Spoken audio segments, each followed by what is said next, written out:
علی بھائی اگلا سوال ہے، مجھے پیشاب کے قطروں کی بیماری ہے، جب کبھی بھی پیشاب کے بعد وضو کر کے نماز پڑھتا ہوں تو تھوڑا بہت قطرہ نکل ہی آتا ہے، پھر دوبارہ سے کپڑے پاک کر کے نیا وضو کر کے نماز پڑھنی پڑتی ہے، پلیز میری اس مشکل کا کوئی حل بتائیں۔ مجھ جیسے کئی نوجوانوں کے ساتھ یہ مسئلہ ہے لیکن وہ سوال پوچھنے سے شرم محسوس کرتے ہیں، آپ کا جواب ان تمام نوجوانوں کے لیے بھی مفید ثابت ہو۔ سب سے پہلے تو یہ سمجھ لیں کہ جس طریقے سے وضو اور غسل ایک ایکٹیویٹی ہے، اس طرح استنجا کرنا بھی ایک ایکٹیویٹی ہے، اس کو سیکھنا پڑے گا۔ بغیر سیکھے آپ کو یہ طریقہ نہیں آئے گا، ہر چیز کو سیکھنا پڑتا ہے، آٹومیٹکلی تو چیزیں نہیں آتی ہیں۔ یہاں تو ہماری عوام کا یہ حال ہے کہ لوگ ہر وضو سے پہلے استنجا کر رہے ہوتے ہیں۔ مجھے تو کتنا عرصہ یہ بات سمجھ ہی نہیں آئی ہے کہ لوگ نماز کے لیے آتے ہیں تو باتھ روم میں انٹر ہوتے ہیں اور ساتھ ہی باہر نکل آتے ہیں۔ میں کہتا ہوں یار اتنی دیر میں تو انسان پیشاب نہیں کر سکتا، اور استنجا جو سنت کے مطابق کرنا ہے وہ تو بڑا ٹائم لگتا ہے، یہ جاتے کیا کرنا ہے؟ وہ تو مجھے بہت عرصے کے بعد پتا چلا کہ لوگوں میں یہ عقیدہ ہے کہ اگر کسی کا وضو جو ہے ہوا خارج ہونے سے بھی ٹوٹا ہے نا تو اس کو اب استنجا کرنا پڑے گا۔ اب یہ پتہ نہیں کہاں سے بات گھڑی ہے انہوں نے، حالانکہ استنجے کا تعلق تو پیشاب کرنے کے ساتھ ہے، اس چیز کے ساتھ تو ہے ہی نہیں ہے، تو فزیکلی تو کوئی نجاست اس طریقے سے سامنے نہیں آتی اس میں۔ اچھا، جو لوگ بیچارے کر بھی رہے ہیں اور وہ بھی اس طریقے سے کر رہے ہیں کہ ان کو اس تکلیف سے گزرنا پڑتا ہے کیونکہ انہیں صحیح طریقہ نہیں آتا ہوتا۔ بخاری اور مسلم دونوں میں حدیث ہے، نبی صلی اللہ علیہ وآلہ وسلم نے فرمایا جب بھی کوئی شخص تم میں سے قضائے حاجت کے لیے جائے تو نہ کعبے کی طرف منہ کرے اور نہ پیٹھ۔ گھروں میں پہلے یہ اہتمام ہونا چاہیے کہ ایگزیکٹ قبلہ رخ، نہ منہ ہو نہ پیٹھ ہو، اینگل بلکہ 90 ڈگری کا اینگل رکھے۔ میں تو جب کبھی بھی یعنی کنسٹرکشن میں انوالو ہوں اپنے گھر کے سلسلے میں تو بالکل اس طریقے سے، اگر قبلہ اس طرف ہے سیٹ ایسے لگوائی۔ پھر بخاری اور مسلم دونوں میں حدیث موجود ہے، نبی صلی اللہ علیہ وآلہ وسلم نے فرمایا کہ کوئی شخص بھی اپنے دائیں ہاتھ سے استنجا نہ کرے، بائیں ہاتھ سے کرے۔ پھر صحیح مسلم میں حدیث ہے، ایک شخص یہودیوں میں سے آ کے حضرت سلمان فارسی کو تنزیہ طور پہ کہتا ہے کہ تمہارے صاحب تو تمہیں قضائے حاجت کا طریقہ بھی بتاتے ہیں۔ وہ کہتے ہیں ہاں ہمارے لیے فخر کی بات ہے، ہمارے نبی نے ہمیں یہ بھی بتایا ہے کہ ہم نے پیشاب کس طرح کرنا ہے۔ پھر انہوں نے کہا سنو، ان گل کی تھی تو سن کے جا، نبی الاسلام نے ہمیں دائیں ہاتھ سے استنجا کرنے سے منع فرمایا، نبی الاسلام نے ہمیں حکم دیا کہ ہم اپنے بائیں ہاتھ سے استنجا کریں۔ ظاہر ہے یہ اسی کے لیے جس کا بایاں ہاتھ کام کرتا ہے اس کے لیے، اگر کوئی بیچارہ کوئی شرعی عذر ہے وہ ایک الگ چیز ہے۔ اور نبی صلی اللہ علیہ وآلہ وسلم نے ہمیں قبلہ رخ بیٹھنے سے منع فرمایا ہے، اور نبی صلی اللہ علیہ وآلہ وسلم نے ہمیں 3 سے کم ڈھیلوں سے استنجا کرنے سے منع کیا۔ ظاہر ہے جب بڑا پیشاب کریں گے تو کم از کم 3 ڈھیلے استعمال کرنے ہیں، بلکہ بخاری و مسلم میں ایک حدیث ہے کہ 3 سے زیادہ بھی کرنا ہے تو طاق کرو 5 یا 7، یعنی یہ افضل ہے، لیکن 3 سے کم ہے۔ پھر حضرت سلمان فارسی کے الفاظ ہیں مسلم شریف کی اس حدیث میں کہ نبی الاسلام نے ہمیں ہڈی اور گوبر سے استنجا کرنے سے منع فرمایا، کیونکہ وہ ترمذی ابو داؤد ابن ماجہ میں آتا ہے نا کہ جنوں نے آ کے ریکویسٹ کی تھی کہ اللہ نے ہماری غذا اس کے اندر رکھی ہے تو آپ اپنی امت کو منع کر دیں کہ ہمیں یہ اس سے استنجا نہ کریں۔ یہ کئی لوگوں کو آپ دیکھتے ہیں نا ایسی جگہوں پہ پیشاب کرنے سے جنات وغیرہ کا اسیب کا بھی اثر ہو جاتا ہے، اس کی وجوہات بھی یہی ہوتی ہیں۔ ایسی جگہوں پہ نہیں کرنا چاہیے، بلکہ دعا پڑھ لینی چاہیے اگر آپ کسی آکورڈ جگہ پہ جا رہے ہیں۔ ویسے تو ہر جگہ بھی جاتے وقت بخاری مسلم دونوں میں نبی الاسلام نے دعا تعلیم کی ہے، اللہم انی اعوذ بک من الخبث والخبائث، اے اللہ میں تیری پناہ میں آتا ہوں شریر جنوں اور جنیوں کے اگینسٹ۔ یہ دعا ہے بیت الخلاء میں جاتے وقت۔ اور ابو داؤد میں آتا ہے کہ باہر نکلتے وقت آپ نے پڑھنا ہے غفرانک، اے اللہ میں تیری مغفرت کا طلبگار ہوں۔ اس میں سر قیامت مضمر ہے، پیشاب کے آتے وقت جو تکلیف ہوتی ہے، اگر یہ پیشاب باہر نہ نکلے تو آپ کو پتہ ہے کس طرح ڈیلیسس کروانے پڑتے ہیں۔ تو کسی شخص کا پیشاب عزت کے ساتھ نکل جائے اور وہ تکلیف سے آزادی حاصل کر لے تو باہر نکل کے اسے یہی کہنا چاہیے، اے اللہ میں تجھ سے مغفرت کا طلبگار ہوں، یعنی جس طرح مجھے اس چھوٹے سے عذاب سے جان میری چھڑائی ہے نا، آخرت کے عذاب سے بھی بچا لے۔ بیچ میں تھیم یہ ہے۔ ایک اور دعا بھی آئی ہے ابو داؤد کے اندر لیکن وہ روایت کمزور ہے، اللہم اذھب عنی، وہ والی دعا جو ہے وہ کمزور ہے۔ یہ مضبوط ہے غفرانک، لفظ ہے غفرانک لیکن لفظ آپ اس کو وقف کریں غفرانک، کاف کش والا ہے جو باریک پڑھا جاتا ہے، تو یہ آپ نے باہر نکلتے وقت دعا کرنی ہے۔ ڈھیلے آپ نے 3 یا 3 سے زیادہ، یہ اس صورت میں جب آپ مٹی کے ساتھ کر رہے ہیں۔ ویسے افضل استنجا یہی ہے کہ آپ پانی سے کریں، مٹی کے بعد پانی سے بھی دھوئیں، نبی علیہ السلام نے اس چیز کو پسند فرمایا۔ لیکن ظاہر ہے جہاں پہ پانی تردد تھا وہاں پہ تو مٹی نعمت تھی نا، اور مٹی تو سورۃ المائدہ میں، سورہ نساء میں اللہ تعالیٰ نے خود طہارت کا ذریعہ اسے بنا دیا۔ اچھا، مٹی سے جب آپ استنجا کر لیں گے تو اسے پانی سے دھونے کی ضرورت نہیں رہے گی، مٹی خود پاک کرنے والی چیز ہے۔ لیکن مٹی والا قیاس آپ ٹیشو پیپر پہ تو اس درجے میں نہیں کر سکتے، کیونکہ ٹیشو پیپر پاک کرنے والی چیز نہیں ہے، اگرچہ ضرور ہے کہ یہ اتنے حصے سے وہ ریموو کر دے گی۔ اس کا ایک اور آپٹیمل سولوشن میں آپ کو بتا دیتا ہوں جو باہر کے ملکوں میں لوگ کر لیتے ہیں، جو سمجھدار لوگ ہیں۔ وہاں پہ تو آپ کو اندر نہ لوٹا نہ پانی، تو لوگ پتہ کیا کرتے ہیں، لوگ 8-10 ٹیشو پیپر جو ہے نا گیلے کر کے وہ اندر لے جاتے ہیں، وہ پانی چوس لیتے ہیں۔ 8-10 کیا 3-4 بھی بہت ہے صفائی کرنے کے لیے۔ پہلے خشک ٹیشو پیپر جو اندر ہے اس سے صفائی کی، اس کے بعد گیلا ایک ٹیشو پیپر استعمال کیا، پھر دوسرا کیا، پھر تیسرا کیا، بالکل صفائی ہوگی۔ یہ میں آپ کو ایک نسخہ بتا رہا ہوں، ایئرپورٹس کے اوپر بھی جہاں پہ ٹوائلٹس کے اندر پانی موجود نہیں ہوتا۔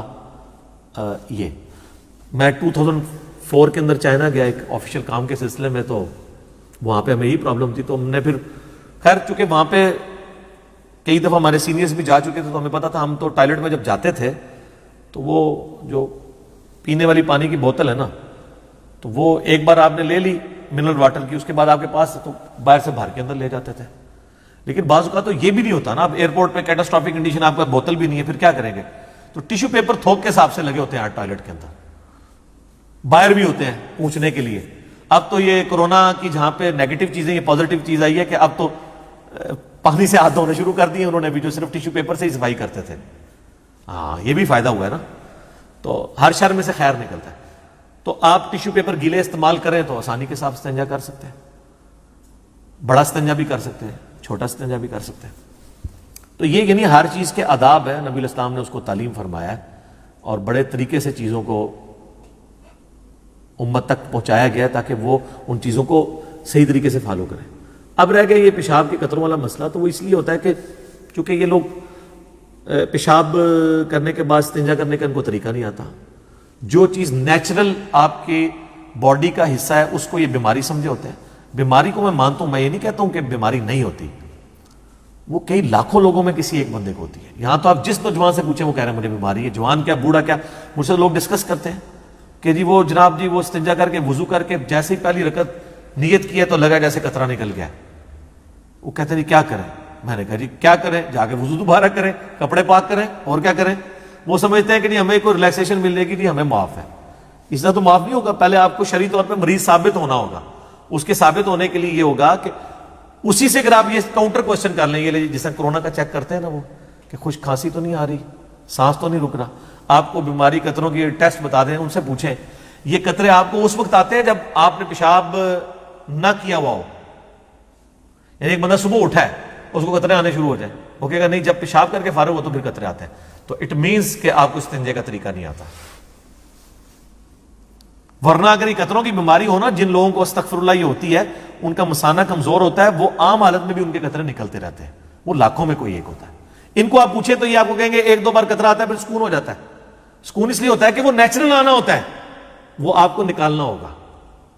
اس کو میں نے ایک مثال سے سمجھایا سائنٹیفکلی، آپ اگر اس کو سمجھ لیں، آپ کسی نل کے ساتھ کوئی ایک ربڑ کا لمبا پائپ جوڑ دیں، پیچھے سے نل کھول دیں، اس پائپ میں سے پانی نکلے گا، تھوڑی دیر بعد آپ نل کو بند کر دیں، تھوڑی دیر تو پانی نکلے گا، پھر پانی رک جائے گا کیونکہ پیچھے سے نل بند ہو گیا۔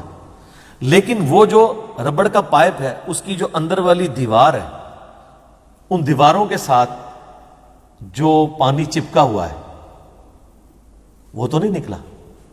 اس کا ثبوت یہ، وہ جیسے ہی آپ یوں اس کو اٹھائیں گے پائپ کو، پھر آپ دیکھیں کتنا پانی اس میں سے نکل آئے گا۔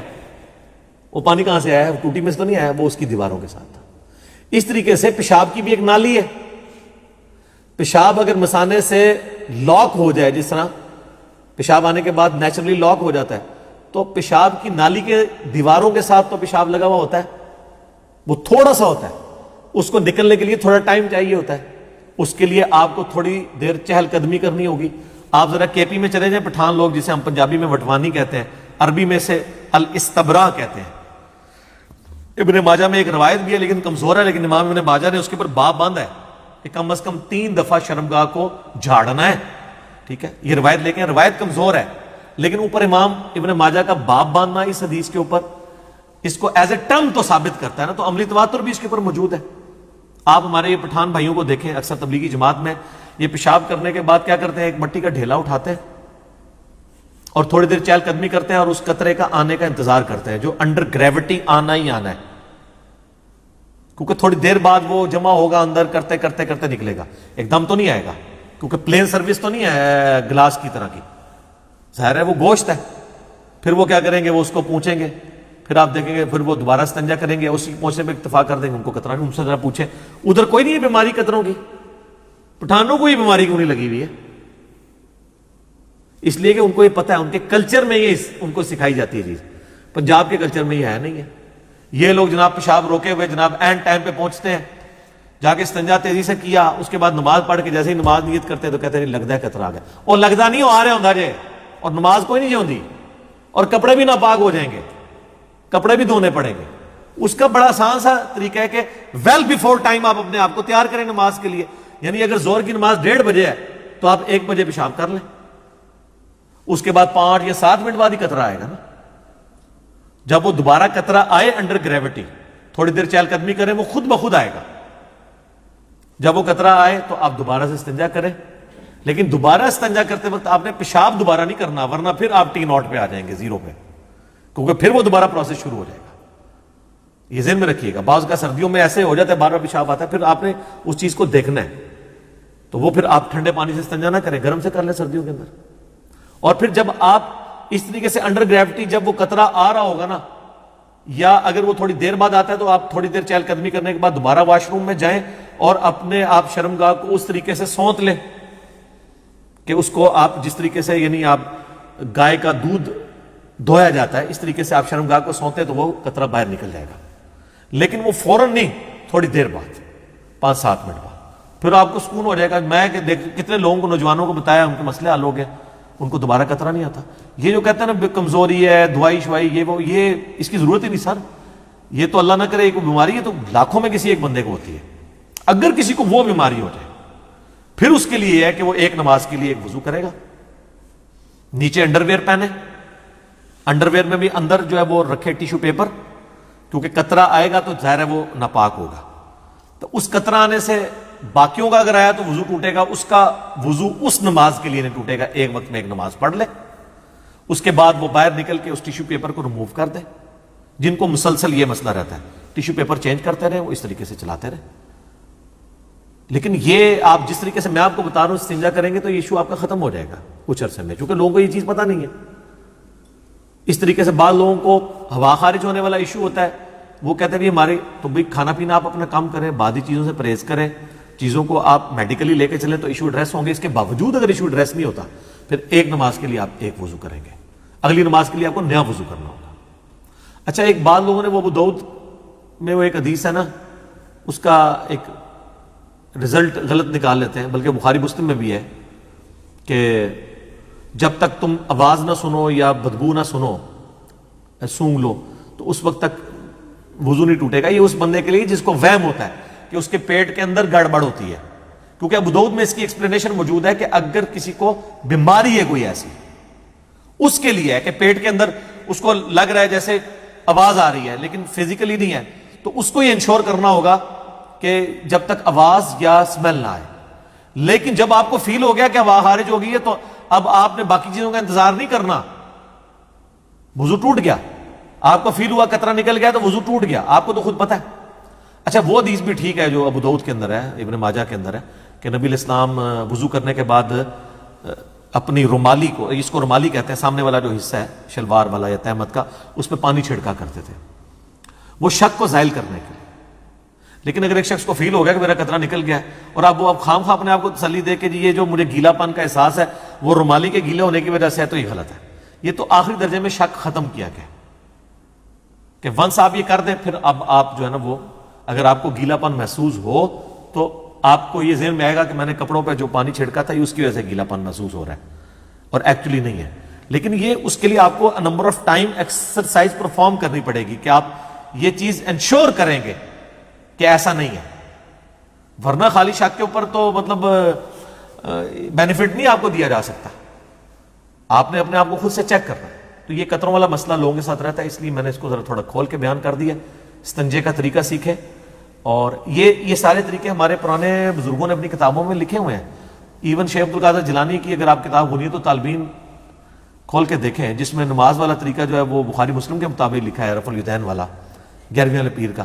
ان کا بھی استنجے والا طریقہ دیکھیں تو باقاعدہ انہوں نے یہ سارے جملے استعمال کیے ہیں کہ اس طریقے سے شرمگاہ کو سونتا جائے, اور یہ ساری ڈیٹیلز انہوں نے لکھی ہوئی ہیں باقاعدہ. تو یہ عملی, اور اس کو ایگزیکٹ ان الفاظ کے ساتھ احادیث میں ہونا بھی ضروری نہیں ہے, یہ کلچرل چیز ہے. حدیث تو آپ کو گائیڈ لائنز بتائے گی کہ قطروں سے بچنا ہے.